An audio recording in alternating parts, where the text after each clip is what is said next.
Hi everyone, we will be starting the business organization, the very first chapter of BT ACCA. We will be making notes by side like this, which can be helpful at the end moments or like the crux of the chapter. So let's begin. The introduction defines the business organization. First paragraph में बोला गया है कि organisation को define करना मुश्किल है क्योंकि बहुत प्रकार की ऑर्गेनाइजेशंस होती हैं जो कि जिनकी निर्माण काफ़ी ज़रूरतों को पूरा करने के लिए बनाया जाता है। जैसे कि क्लब्स बनाए जाते हैं फॉर एंटरटेनमेंट पर्पसेस, स्कूल्स बनाए जाते हैं फॉर एजुकेशन पर्पसेस। सो हर ऑर्गेनाइजेशन को एक स्पेसिफिक नीड्स के लिए बनाया जाता है, तो उसको डिफ़ाइन करना मुश्किल होगा।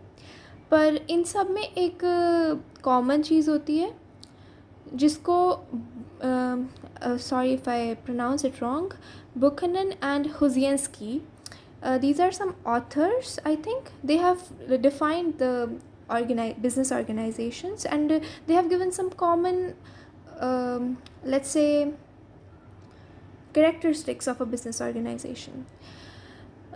Buchanan and Huzienski says organizations are social arrangements for the controlled performance of collective goals.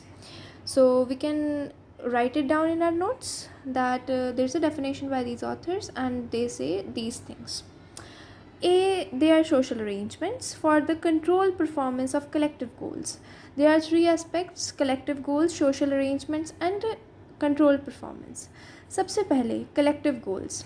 कोई भी ऑर्गेनाइजेशन बनाई गई है तो उसके जो भी गोल्स होंगे वो इंडिविजुअली ओरिएंटेड नहीं होंगे। उसको एक लाइक हमें बिज़नेस में था 12th क्लास में कि CBSE में कि बिज़नेस के जितने भी मेंबर्स होते हैं वो एक डायरेक्शन में चलते हैं towards one goal.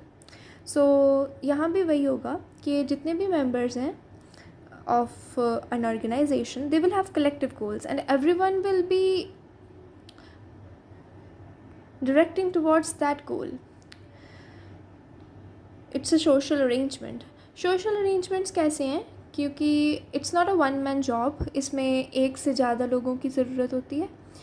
For the controlled performance मतलब एक सिस्टम ऑफ कंट्रोल होता है कि कुछ प्रोसीजर्स बनाए जाते हैं जिसके द्वारा एक ऑर्गेनाइजेशन चलाई जाएगी।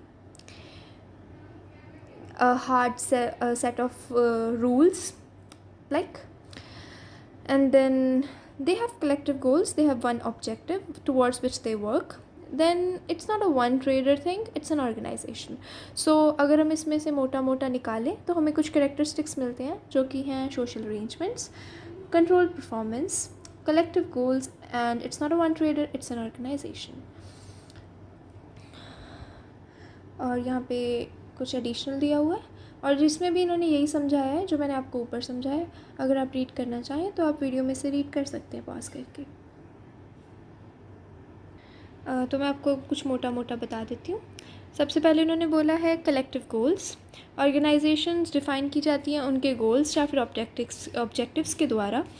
जैसे कि एक स्कूल का मेन गोल होता है प्यूपिल्स को एजुकेट करना, पढ़ाना।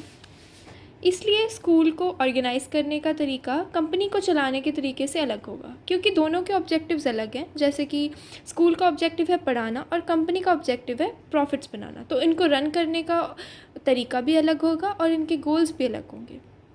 Social arrangements. Someone working alone cannot be classed as an organization. Just like I told you before or earlier that a sole trader cannot be classified as a organization because it's a social arrangement. It needs more than one individual. Organizations are structured to allow people to work together towards a common goal. It's like a synergy. बहुत सारे लोगों को एक गोल की तरफ प्रेरणा करना या फिर उनको एक तरफ चलाना। Usually the larger the organization, the more formal its structure is. जितनी बड़ी ऑर्गेनाइजेशन होगी उतने लेवल्स ऑफ हायरार्की होंगे और उतना ही फॉर्मल उसका स्ट्रक्चर होगा। अगला है कंट्रोल परफॉर्मेंस।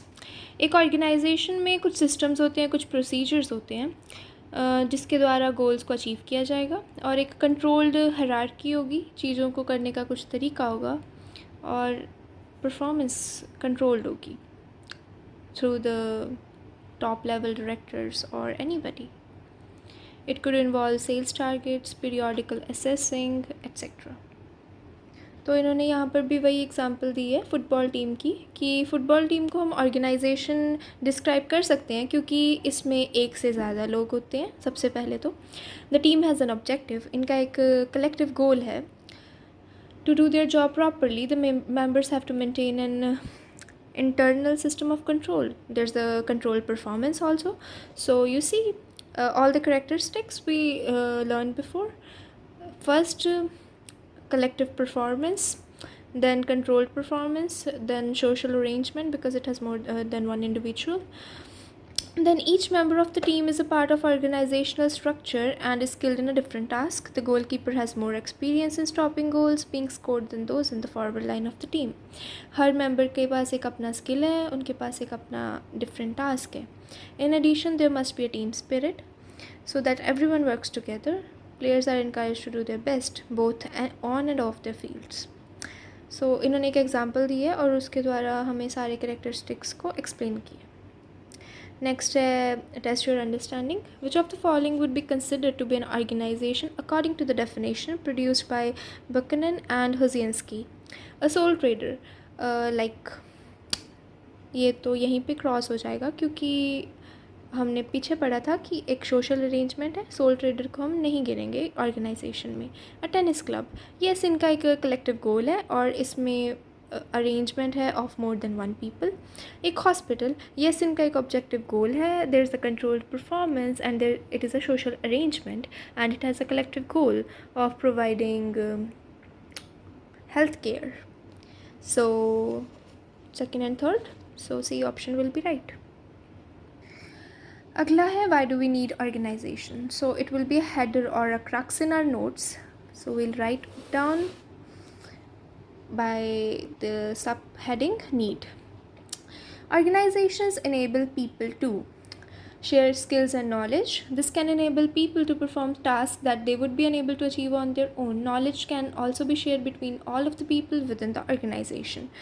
So सबसे पहले तो है कि एक अकेला इंसान उसके पास ना इतनी रिसोर्सेज होती हैं ना इतने स्किल्स होते हैं, और हम इंसान हैं, हम कंप्यूटर नहीं है, तो हमारे पास दुनिया भर का डाटा तो नहीं होगा.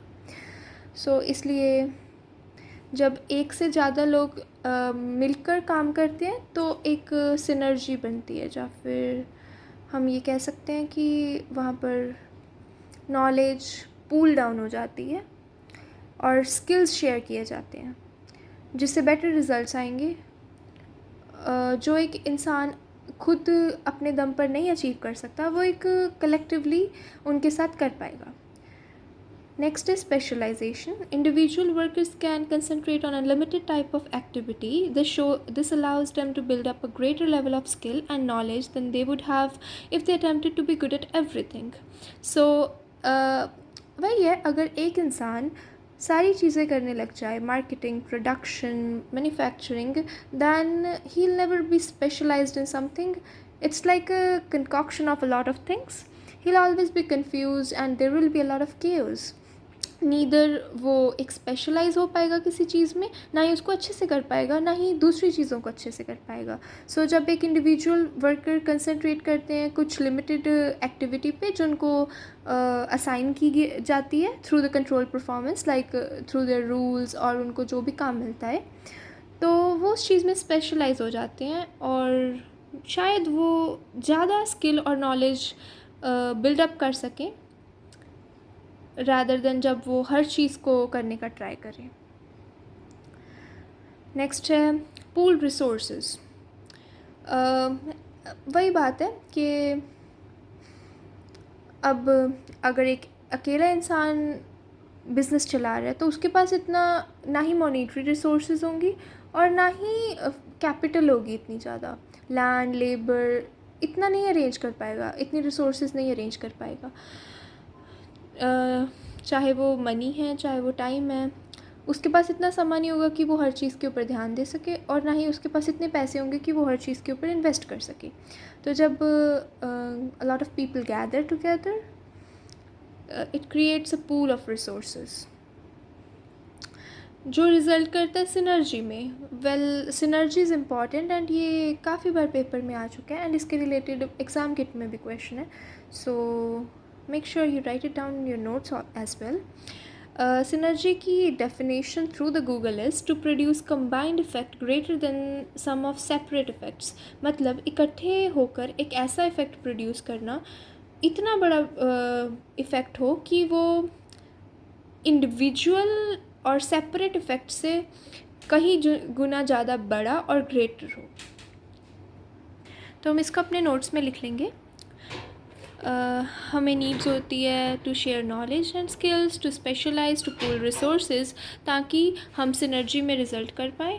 सिनर्जी का मतलब होता है जब ऑर्गेनाइजेशन अचीव करती है more than individuals on their own, जो कि एक अकेला आदमी अपने बलबूते पर अचीव कर पाए उससे कई गुना ज़्यादा अचीव कर रहा है, तो उसे सिनर्जी कहेंगे।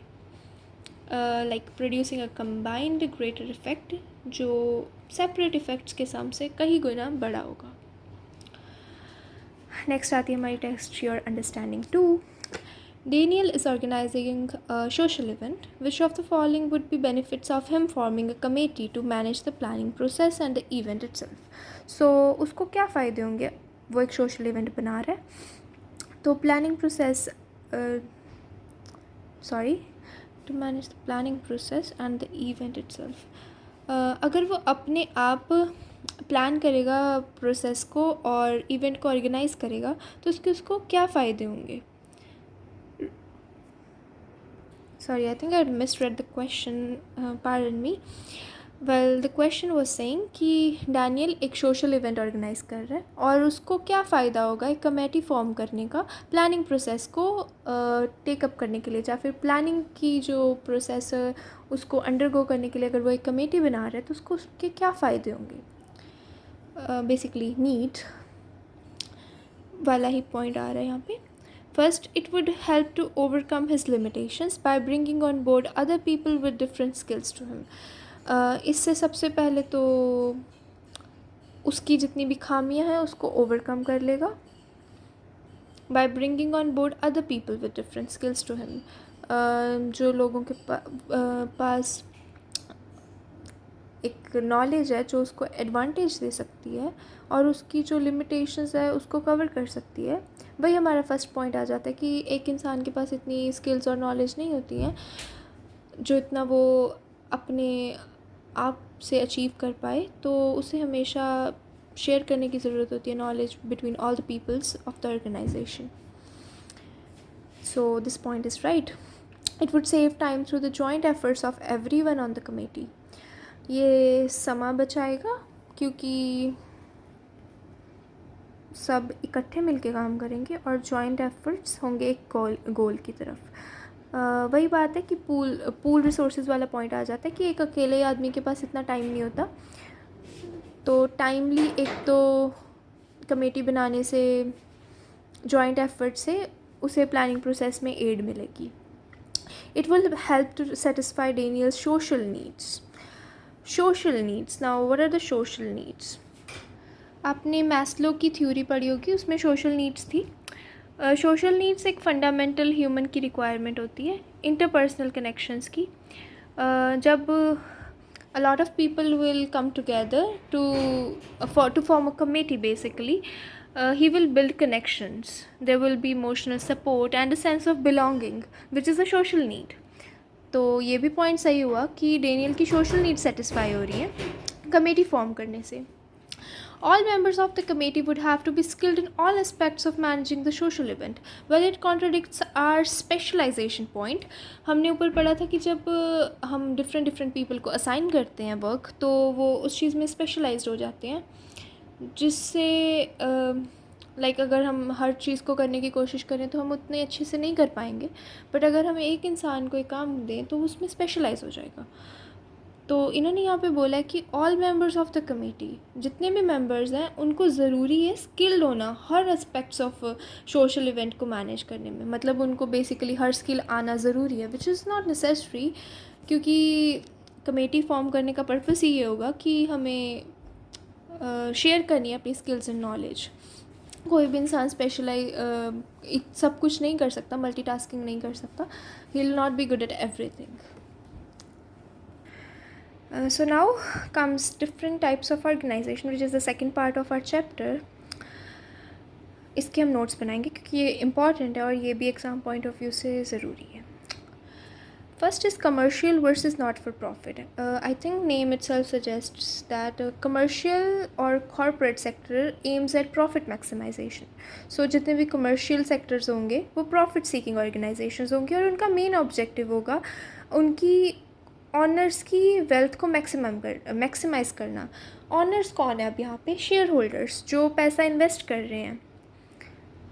सो बेसिकली उनका मेन मोटिव होगा कि उनको प्रॉफिट सीक करना है ताकि वो शेयर होल्डर्स को डिविडेंड पे अप कर सके और ज़्यादा से ज़्यादा फेच कर सके money.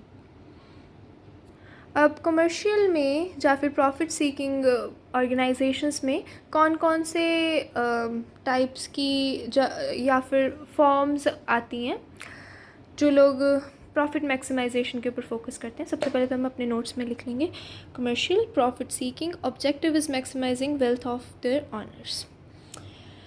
Now coming here, sole traders. Well, the name itself suggests soul means the single person, trader means a person who do dealings in goods and services. So जो business own किया जाता है और run किया जाता है एक person के द्वारा, इस बिज़नेस स्ट्रक्चर में owner is not legally separate from the business itself. Well, legally separate means for example अगर आप किसी किराने की दुकान पर जाओ और वहाँ पर आपके साथ फ्रॉड हुआ है तो आप उस ऑनर को स्यू कर रहे हो. सो अगर वो ऑनर स्यू हो गया तो बिज़नेस भी स्यू हो जाएगा. स्यू होना मतलब बंद हो जाना या फिर उनके ऊपर केस कर देना. तो यहाँ पर उनकी जो सेपरेशन है, there is no distinction between the business and its owner. वो दोनों सेम कंसिडर किए जाते हैं लॉ के द्वारा. मतलब अगर ऑनर को कुछ हुआ तो बिज़नेस को भी होगा और बिज़नेस को कुछ हुआ तो ऑनर को भी होगा, like a simultaneous effect. If a sole trader's business is sued by a customer, the customer is actually suing the owner themselves. There is no separate legal entity in eyes of law. So you can write it down, sole trader, no separate legal entity. Next is our partnerships. Partnerships, well, even in the layman terms, partnerships का मतलब होता है more than one person. यहाँ पर था one person, next आ गया मोर than one person. सो जो organisations को ओन किया जाता है और रन किया जाता है बाय टू और मोर इंडिविजुअल्स, उसको पार्टनरशिप बोलते हैं. Traditionally partnerships like sole traders do not have a separate legal entity from their owners. However, in recent years, many countries have created alternative partnership structures, which mean that the business exists as a separate legal entity and the owner's liability is limited to the amount they have invested into the partnership. So, यहाँ पर ये कहना क्या चाह रहे हैं कि traditionally इन Asian times और जितने भी ट्रेडिशनल पार्टनरशिप फॉर्म्स चल रही हैं वहाँ पर भी लॉ की आइज़ में कोई सेपरेट लीगल एंटिटी नहीं है पार्टनर्स की या फिर बिज़नेस की. मतलब अगर बिज़नेस को स्यू कर रहे हैं तो वो पार्टनर्स को स्यू कर रहे हैं. जितने भी उन्होंने पैसे इन्वेस्ट किए हैं उन अगर बिज़नेस को बचाने के लिए उनको अपना घर भी बेचना पड़े तो उनको बेचना पड़ेगा. सेपरेट लीगल एंटिटी अलग ना होने का मतलब यही होता है कि वो दोनों सेम है. बिज़नेस भी वही है, इंसान भी वही है.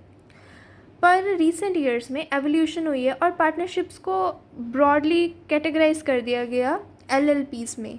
यूके में स्पेशली वहाँ पर लिमिटेड लाइबिलिटी पार्टनरशिप्स बनाई जाती हैं, जिसका मतलब होता है कि ऑनर की लाइबिलिटी वहीं तक सीमित होगी जितना उसने पैसा लगाया है बिज़नेस में. फॉर एग्ज़ाम्पल अगर डेट आ गया 5 लाख का तो अगर एक पार्टनर ने 4 लाख इन्वेस्ट किए थे तो उसकी लाइबिलिटी 4 लाख तक ही रहेगी.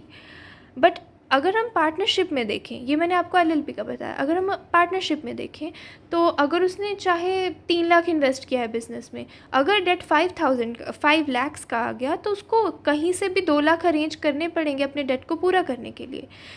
अगर उसको अपने खुद के बर्तन भी बेचने पड़े तो वो बेच सकता है. that is like no separate legal entity. What means? So partnerships and sole traders, they both don't have a separate legal entity. They are same in the eyes of law. Business भी एक है, इंसान भी एक है, उसको चलाने वाला भी वही है और बिजनेस भी वही है. But limited liability companies are different और इसके आगे डिस्टिंक्शन होती है. Limited liability companies, a company has a separate legal entity to its owner. मतलब एक कंपनी की एक खुद की पहचान है या फिर एक खुद का वजूद है उसके ऑनर्स के अलावा. मतलब जो उसमें पैसे लगा रहे हैं लोग, उसके अलावा उसकी एक होंद है. The owner's liability is limited to the amount they have invested in the company. The same example I gave you before. अगर एक पार्टनर ने 4 लाख इन्वेस्ट किया है तो उसकी लाइबिलिटी 4 लाख तक ही रहेगी. जो बाकी का 1 लाख है वो चाहे अरेंज हो ना हो, well that's on the terms and conditions, but उसकी लाइबिलिटी 4 लाख तक है. उसके पर्सनल एसेट्स दाव पर नहीं लगे हुए. In UK, there are 2 types of limited companies. Private companies with LTD after their name. These tend to be smaller businesses, often owned by a few shareholders.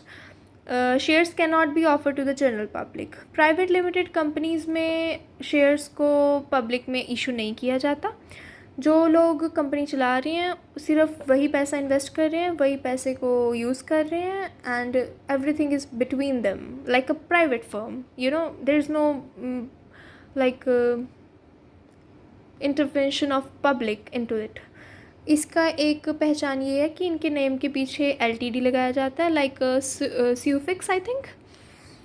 So you'll write it down in your notes that private limited will be written with LTD and public limited with PLC.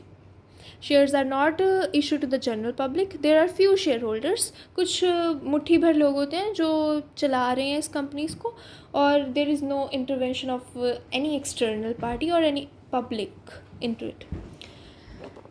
Next है हमारा public limited companies. इनका suffix होता है PLC. These can be much larger businesses. Shares can be offered to the general public, meaning that there can be millions of different shareholders. This makes easier for the company to raise finance, enabling for further growth. तो यहाँ पर because इसके name में ही है कि public limited companies है for the public and by the public to the public. तो public से ये पैसा फंड रेज कर सकते हैं और पैसा मांग सकते हैं, इशू कर सकते हैं शेयर्स. इनका एक पहचान ये होगी कि इनके नाम के पीछे PLC लगेगा, और ये मच लार्जर बिजनेसेस होते हैं. इसमें फ्यू शेयर होल्डर्स नहीं होते, मोर देन 100, 7 लाख कितने मर्जी शेयर होल्डर्स हो सकते हैं. बट इसकी आई थिंक लिमिट होती है इंडिया में, but I don't know about the UK yet. You'll write it down in your notes that general public को शेयर्स इशू होंगे. There will be millions of share holders. Coming to our next classification, if you remember, it was commercial versus not-for-profit organizations. Not-for-profit organizations, NFPs or NPOs, do not see profitability as their main objective. तो हमने जो पीछे पढ़ा उसका ये बिल्कुल opposite होगा. पीछे हमारा मेन ऑब्जेक्टिव था प्रॉफिट मैक्सिमाइजेशन. यहाँ पर इनका प्रॉफिट एम नहीं है. They do not see profitability. NFPs मतलब नॉट फॉर प्रॉफिट फर्म्स और नॉन प्रॉफिट ऑर्गेनाइजेशंस, इनके अलग नेम्स हैं. They do not see profitability as their main objective. Instead, they seek to satisfy the particular needs of their members or the sectors of the society they have been set up to benefit. मतलब जो society की जिस sector की need को fulfil करने के लिए NFP या फिर NTP बनाई गई है, या फिर जो इसके मेंबर्स हैं उनकी जो पर्सनल नीड्स हैं या फिर उनकी जो पर्टिकुलर नीड्स हैं उनको सेटिस्फाई करने के लिए ये फॉर्म होती हैं, rather than profit maximisation.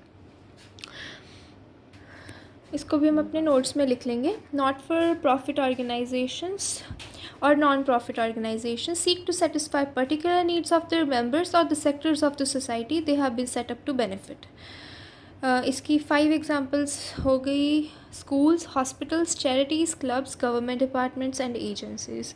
Hospital को बनाया जाता है फॉर प्रोवाइडिंग हेल्थ केयर और to fulfil the health care sector need of the society. Charities को बनाया जाता है ज़रूरतमंद की नीड्स को पूरा करने के लिए. गवर्नमेंट डिपार्टमेंट्स और एजेंसीज, स्कूल्स बनाए जाते हैं एजुकेशंस प्रोवाइड करने के लिए. So there is a sector और देयर इज़ अ नीड, एक नीड है जिसको फुलफ़िल करने के लिए कोई चीज़ बनाई जा रही है. यहाँ पर इनका मेन एम पैसा कमाना नहीं है, पर वो नीड को पूरा करना है. हमारी बुक में भी कुछ एग्जांपल्स लिखी गई हैं. Government departments and agencies like HM, I think human management, revenue and customs. Well, I can be wrong. Please search it on the Google. Next is schools, hospitals, charities such as Red Cross, Oxfam, and Doctors Without Borders. Well, let me tell you, I searched it. Red Cross, Oxfam, and Doctors Without Borders are some charities which have been set up in especially in the UK. They are UK oriented, so they are like specifically for some people, and it aims them and them only. Like Doctors Without Borders for the doctors, and Red Cross, Oxfam, I don't know, they were for, I don't remember. Clubs can be for anything, they can be made for anything, I think. Clubs like golf club, a badminton club, a Rotary club. So coming up to our next, the objectives of different NFP will vary significantly. Hospitals exist to treat patients. Councils may see their mission for caring for their communities. Government organizations बनाई जाती हैं government policies को implement करवाने के लिए. एक charity बनाई जाएगी रिलीफ देने के लिए, एक विक्टिम जो कि किसी डिज़ास्टर का शिकार हो गया है. तो हर NFP के अपने अपने ऑब्जेक्टिव्स होंगे, and they will vary significantly. Next is our public sector organization. Well, I will warn you already that don't confuse between private limited companies, public limited companies, and public sector and private sector, because they both are different. It was basically a business structure under commercial organizations, and public and private sector organizations are different. Public sector organizations. The public sector is a part of economy that is concerned with providing basic government services and is controlled by government organizations.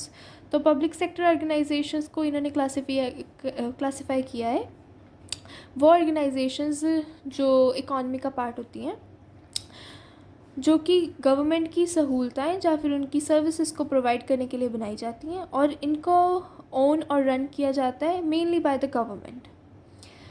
अब इसके अंदर I think जो मेरे दिमाग में आ रहा है वो तो आ गई पुलिस, बिकॉज़ पुलिस को बनाया भी लेजिस्लेशन है और गवर्नमेंट ही चला रही है. By the government, to the government, for the government, no for the people actually. Next is military. It is also controlled by government. हम आम लोग तो मिलिट्री को कंट्रोल नहीं करते. पब्लिक ट्रांसपोर्टेशन को भी गवर्नमेंट देखती है. प्राइमरी एजुकेशन जैसे कि वो आई थिंक विद्यालय बने होते हैं, सॉरी जैसे सरकारी स्कूल होते हैं वहाँ पर मिड डे स्कूल मील्स मिलती हैं. Health care for the poor, हम इसको अपने नोट्स में लिख लेंगे. Providing basic government services controlled by the government organizations. Police, military, public transportation. Next आती हैं private sector organizations. Private sector consist करता है वो ऑर्गेनाइजेशंस को जो कि प्राइवेट इंडिविजुअल्स और ग्रुप्स के द्वारा बनाई जाती हैं रेदर देन द गवर्नमेंट. मतलब इसको बनाने वाले हम जैसे आम लोग होंगे या फिर प्राइवेट इंडिविजुअल्स होंगे रेदर देन एनी गवर्नमेंट और लेजिस्लेटरी authority. The private sector will therefore normally include private businesses, charities and clubs. Private sector के अंदर both profit seeking भी आ सकती है, not for profit seeking organizations भी आ सकती हैं. इसका main crux ये निकलता है कि इसको run करने वाले और इसको own करने वाले private individuals होते हैं, जिसको हम अपने notes में लिख लेंगे. Private sector organizations run by private individuals and groups rather than the government, business, charities, clubs. अब आ जाती है textual understanding 3. Many schools run fundraising events such as FITIs where the intention is to make a profit. These makes them profit seeking.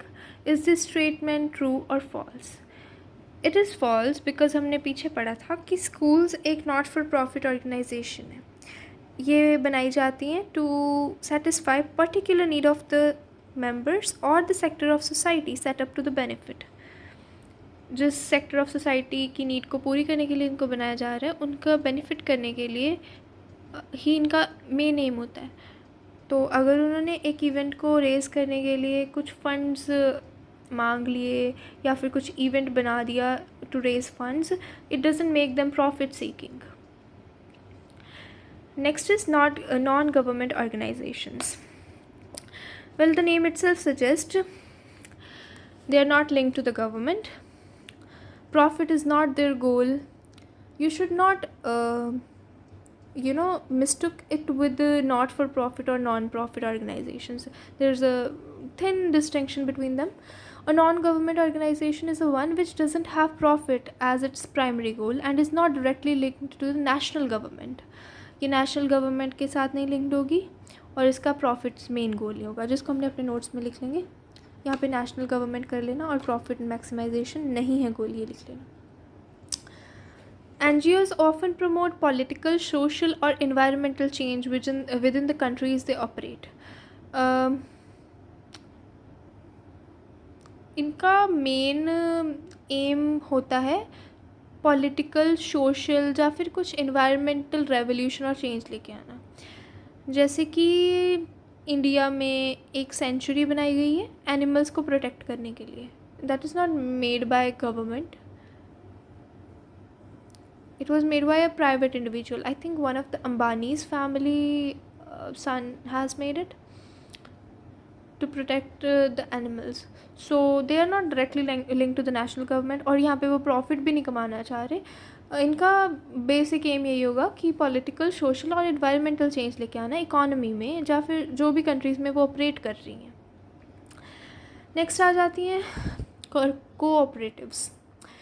Cooperatives are organizations that are owned and democratically controlled by their members, the people who buy their goods or services.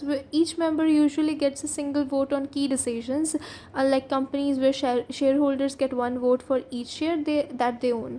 They are organized solely to meet the needs of their member owners, who usually share any profits. Cooperatives जैसे कि अमूल और where का हो गया, इसकी सबसे बड़ी example है। कोऑपरेटिव्स को बनाने वाले और ओन करने वाले कुछ फ्यू मेंबर्स होते हैं। वही पीपल जो होंगे उनकी गुड्स एंड सर्विसेज को बाय करेंगे और वही प्रोड्यूस करेंगे, वही ओन एंड कंट्रोल करेंगे। और इनको ऑर्गेनाइज किया जाता है सिर्फ़ और सिर्फ solely to meet the needs of their member owners. अगर आपको अमूल की बैक स्टोरी पता हो तो ये फार्मर्स की नीड्स को पूरा करने के लिए बनाया गया था ताकि उनको एक्सप्लॉइट ना किया जाए। यहाँ पे एक एग्जांपल है, यूके में सबसे बड़ी कोऑपरेटिव है,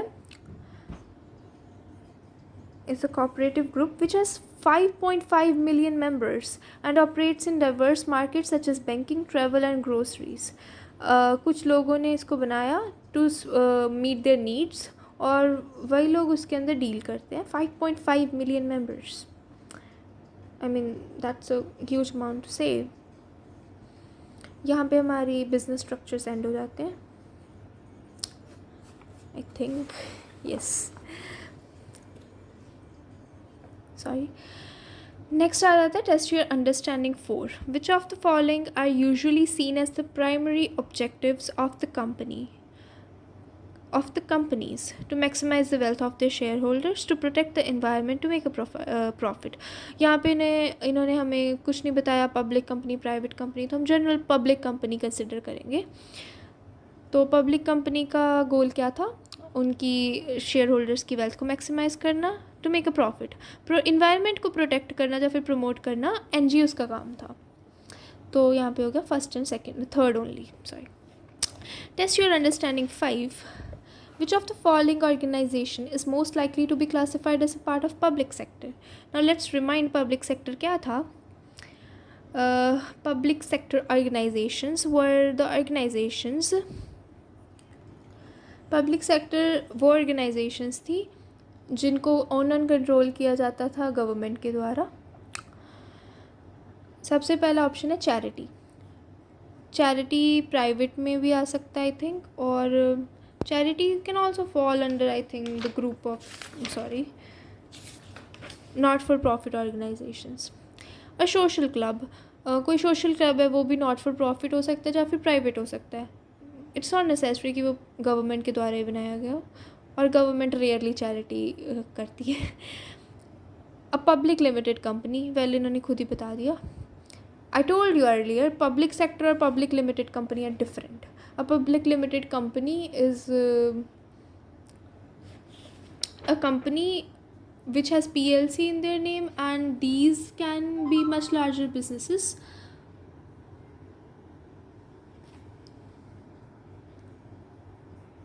So next, last option रह गया, eliminate हो गया. A school.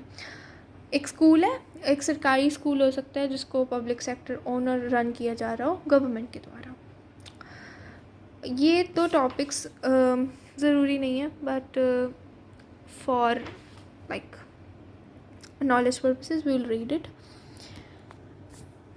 Sectors in which organizations operate. कौन कौन से सेक्टर्स हैं जिसमें ऑर्गेनाइजेशंस ऑपरेट की जाती हैं या फिर रन की जाती हैं.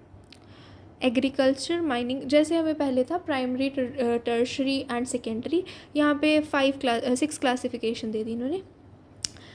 अगर आप देखें ध्यान से, एग्रीकल्चर और माइनिंग प्राइमरी हो गई, सर्विस, ट्रांसपोर्टेशन एंड रिटेलर्स हमारे,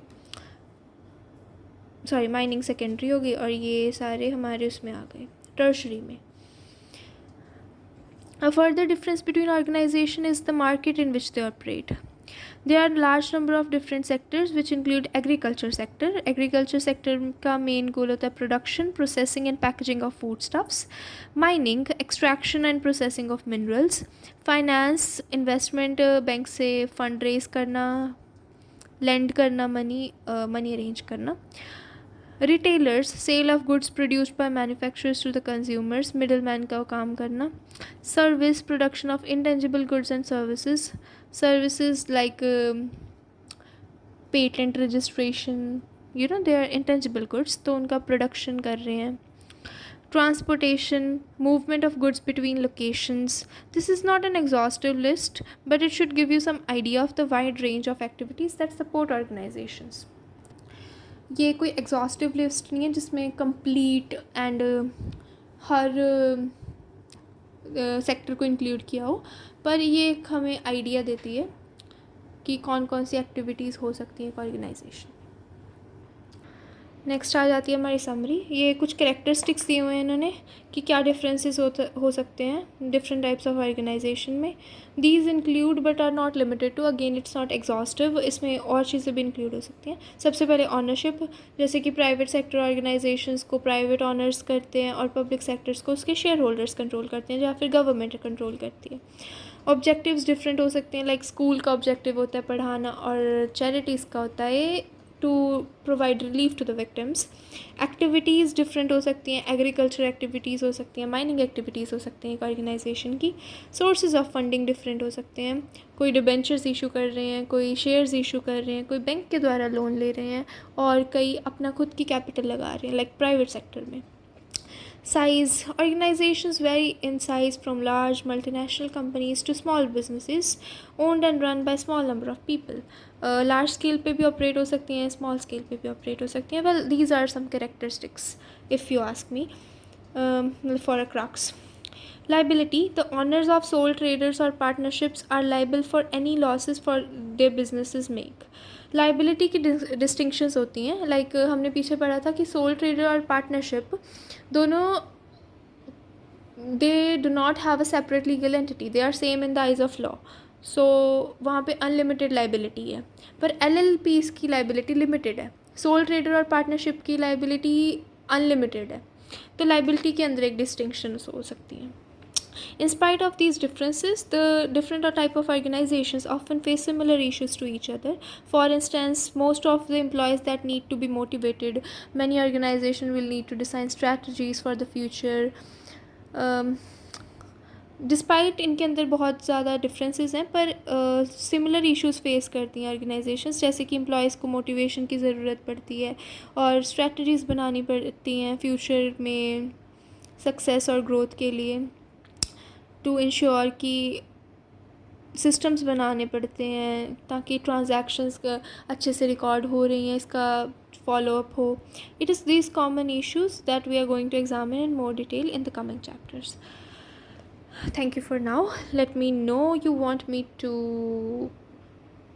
explain, test your understanding as well. I'll come up in the next video with the exam kit के सारे questions plus these questions. Till then, stay tuned. Bye bye.